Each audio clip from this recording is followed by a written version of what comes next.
जहाँ इमरान साहब ये हम देख रहे हैं कि एहतजाज और सड़कों पर पीटीआई कर रही है एक प्रेशर बिल्डअप करने की कोशिश, तो वहीं अदालतों में भी लड़ाई लड़ी जा रही है और इसी वजह से अब हम देख रहे हैं कि मखसूस नशिस्तों का जो मामला है वो दोबारा से अदालतों में पहुंच चुका है। इलेक्शन कमीशन अभी तक इस बात पे फैसला नहीं कर पाया कि ये मखसूस नशिस्तें पीटीआई को देनी है या नहीं, तो इस मामले का क्या एंड रिजल्ट निकल सकता है, इसके ऊपर भी बात करना बड़ा ज़रूरी है। कमर दिलशाद साहब इस वक्त हमारे साथ मौजूद है, साबिक सेक्रेटरी इलेक्शन कमीशन।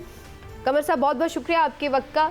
कमर साहब, सुप्रीम कोर्ट का बड़ा वाज़े फैसला आया लेकिन इलेक्शन कमीशन उसमें इब्हाम में रहा और इतने 2-3 महीने गुजर गए, उसने इम्प्लीमेंट भी नहीं किया। अब वो दोबारा कह रहा है कि जी वो कंफ्यूज्ड है क्योंकि नई कानून साजी हो चुकी है, इसलिए वो कैसे मखसूस नशिस्तें दे। तो आप समझते हैं कि ये इलेक्शन कमीशन की कन्फ्यूजन बिल्कुल जायज़ है और वाकई कन्फ्यूजन है फैसले में या सारी सूरत हाल में? देखिए, अपनी अपनी सतह पर इलेक्शन कमीशन ऑफ पाकिस्तान में एक बहुत बड़ा आईनी इदारा है और वो आईनी इदारा है जो आइन के स्ट्रक्चर में शामिल है। उस पर चंद रोज पहले ऑनरेबल चीफ जस्टिस ने रिमार्क्स दिए थे, जस्टिस काजी फाइसा ने, कि इलेक्शन कमीशन को तो एक पार्लियामेंट ने बनाया था और पार्लियामेंट ही इसको वाइड अप कर सकती है। तो मैंने इसका ये जवाब दिया था कि इलेक्शन कमीशन ऑफ पाकिस्तान एक आईनी जो स्ट्रक्चर है हमारा कॉन्स्टिट्यूशन का, उसका हिस्सा है। पार्लियामेंट इलेक्शन कमीशन को वाइड अप नहीं कर सकती क्योंकि ये आइन का स्ट्रक्चर का हिस्सा है। तो 1956, 1962 और 73 उसमें बाकायदा शामिल रहा है इलेक्शन कमीशन पाकिस्तान। तो ये बातें इस तरह से नहीं करनी चाहिए हमारे ऑनरेबल जजों को भी, ये जिसको वाइड अप कर दें। वाइड अप करना कोई मजाक है? कैसे वाइड अप कर देंगे? तो ये तो बात होगी इनकी। अब बाकी आप इधर आइए। अब जो ऑनरेबल जस्टिस है मंसूर शाह साहब ने अपने जो 8 जो जज हैं उनका जो फैसला है उसमें उन्होंने तमाम सूरत हाल का जायजा लिया और इलेक्शन कमीशन को भी तनकीद की उन्होंने। अब इसके 2 तरीके थे। इलेक्शन कमीशन पाकिस्तान या तो उनके फैसले को तस्लीम कर लेता और साथ साथ जो उन्होंने गाइडलाइन दी थी उस पर आइंदा मुस्तकबिल के लिए अपना कोई अमल तैयार कर लेता, इलेक्शन एक्ट में तरमीम करवा देते ताकि और मजीद पावरफुल होता इलेक्शन कमीशन। लेकिन नहीं, उसमें इलेक्शन कमीशन पाकिस्तान अभी सोच ही रहा था कि हम इसके बारे में क्या फैसला करें। तो मीनवाइल स्पीकर कौमी असम्बली का ख़त आ गया। स्पीकर कौमी असम्बली एक कस्टोडियन हैं हमारी पार्लियामेंट के। तो उन्होंने कहा इलेक्शन कमीशन को कि आपने सुप्रीम कोर्ट ऑफ पाकिस्तान के फैसले को तस्लीम नहीं करना। अब देखिए, एक तरफ पार्लियामेंट कह रही है कि आपने तस्लीम नहीं करना, पंजाब असम्बली के स्पीकर है उन्होंने भी इस तरह ख़त लिखा, उस पर इलेक्शन कमीशन दो राय पर खड़ा हो गया। इसी तरह इसी मीनवाइल कौमी असम्बली सेक्रेटरीट ने तहरीक इंसाफ को डिलिस्ट कर दिया। अब तहरीक इंसाफ के अंदर वकला की तो जुम्मा बाजार लगा हुआ है, लेकिन उन्होंने इस पर ध्यान नहीं दिया कि हमें डिलिस्ट कर दिया है। तो उसको चैलेंज करना चाहिए था सुप्रीम कोर्ट ऑफ पाकिस्तान में कि जी सुप्रीम कोर्ट ऑफ पाकिस्तान को कि ना हमें तो डिलिस्ट करने की इख्तियार ही नहीं है कौमी असम्बली को, आपने डिलिस्ट कैसे कर दिया?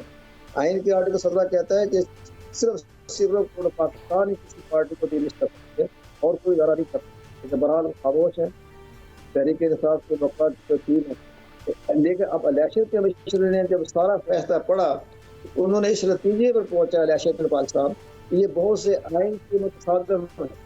मसलन उन्होंने कहा कि जी आप आज़ाद उम्मीदवार है जो पार्टी ज्वाइन करेंगे तो 3 दिन के अंदर अंदर करें। आर्टिकल 224 में 3 दिन का जिक्र है। उस पर उन्होंने कहा आपने कह दिया 15 दिन। और दूसरा उन्होंने ये इतराज़ लगाया नजर सानी की दरखास्त कि आपका सारा फैसला जो है वो मफरूदों पर है। नहीं, इलेक्शन कमीशन पाकिस्तान ने पहली मरतबा सुप्रीम कोर्ट ऑफ पाकिस्तान के सामने खड़े हो गए और उन्होंने कहा कि आपका सारा फैसला मफरूदों पर मौजूद है। लेकिन कमर दिलशाद साहब, क्या इलेक्शन कमीशन के पास ये इख्तियार है कि वो सुप्रीम कोर्ट के फैसले को बैठ के ये जज करने लगे कि ये आईनी है या गैर आईनी है और हमें इस पे अमल करना है या नहीं करना? इलेक्शन कमीशन के पास ये इख्तियार कहाँ से आया है? इलेक्शन कमीशन पाकिस्तान के पास इख्तियार दिया कि पार्लियामेंट कस्टोडियन जो हैं अयाज सादिक ने, उसने ख़त लिख दिया, बड़ा इंपॉर्टेंट ख़त लिखा उन्होंने 3-4-5 पेज का, जिसमें कहा कि ये जो सारे फैसले जो आ रहे हैं सुप्रीम कोर्ट ऑफ पाकिस्तान के, ये गैर आईनी है, तो आपने इनको तस्लीम। तो उनके पास ये इख्तियार कहाँ से आया? ये तो एक अलग बहस शुरू हो जाएगी। मेरे कहने का मकसद ये है कि इसमें इस फैसले में उन्होंने जो आपने नुक्ता उठाया बड़ा इंपॉर्टेंट है, उसका जवाब भी दिया है। बहरहाल कोई उससे इत्तफाक भी कर सकता है, इख्तलाफ भी, लेकिन उन्होंने अपनी उसमें रीजनिंग दी हुई है कहने का मकसद ये कि भले हम कह भी लें कि वो फैसला नहीं ठीक हो, ना हम कह भी लें कि वो जी आइन से मुतसादिम है, लेकिन ये तो कोई ऑप्शन नहीं है कि हर कोई बैठ के ये जज करने बैठ जाए कि जी ठीक है ये आइन से मुतसादिम है लिहाजा मुझे अमल ही नहीं करना। ये तो कहीं कॉन्स्टिट्यूशन में नहीं लिखा कि आप सुप्रीम कोर्ट के फैसले पर अमल ना करें। इलेक्शन कमीशन आपको भी लगता है जो फैसले में भी तहरीर है कि एक पार्टी की तरह बिहेव कर रहा है? आप दुरुस्त फरमा रही हैं, लेकिन अगर ये खत ना आता स्पीकर कौमी असम्बली की तरफ से तो फिर मुमकिन था कि election commission Pakistan supreme court Pakistan के फैसले पर अमल दरामद कर सकता। अच्छा, खत ने तो रुकावट डाल दी ना। साथ साथ उन्होंने इलेक्शन कमीशन की भी थोड़े से तहफ़्फ़ुज़ात थे। उन्होंने कहा जी जो हमारा इलेक्शन एक्ट है वही पार्लियामेंट एक्ट है, उसका सेक्शन 208 209 के तहत ये तहरीक इंसाफ का मौजूद नहीं है हमारे रिकॉर्ड में, कोई चेयरमैन नहीं है, कोई सेक्रेटरी जनरल नहीं है।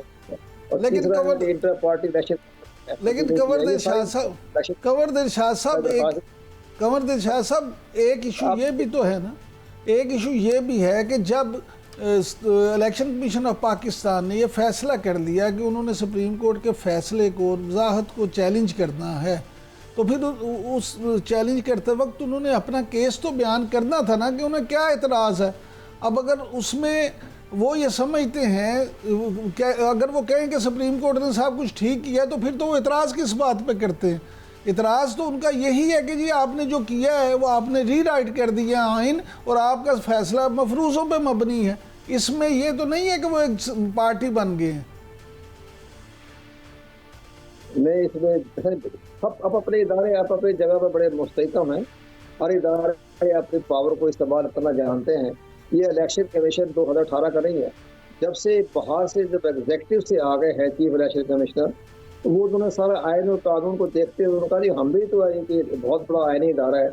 इसके जो सरबराह होते थे पहले हाई सुप्रीम कोर्ट के जज, वो ठंडे मिजाज के होते थे, करंट में होता कोई नहीं था। जैसे किसी ने कह दिया उसको अमल दरामद कर लिया।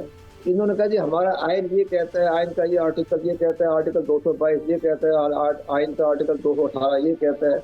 उस लिहाज से उन्होंने सुप्रीम कोर्ट ऑफ पाकिस्तान के फैसले पर अपने तहफ़्फ़ुज़ात तो नहीं, एक नज़र-ए-सानी की दरख्वास्त पेश कर दी। अब मैं अर्ज करूँगा, अब अगर सुप्रीम कोर्ट ऑफ पाकिस्तान के ऑनरेबल जज हैं, 8 जज ऑनरेबल, जिसके सरबराह जो है वो जस्टिस मंजूर शाह साहब हैं और मुस्तकबिल के चीफ जस्टिस भी नज़र आ रहे हैं, तो वो सारी चीज़ को जब ये इलेक्शन कमीशन की दरख्वास्त को मुस्तरद कर देते हैं और मज़ीद रिमांड दे देते हैं, तो फिर इलेक्शन कमीशन पाकिस्तान उसी वक्त सुप्रीम कोर्ट ऑफ पाकिस्तान के फैसले पर अमल दरामद कर देगा, उनको गदर नोटिफिकेशन कर देगा।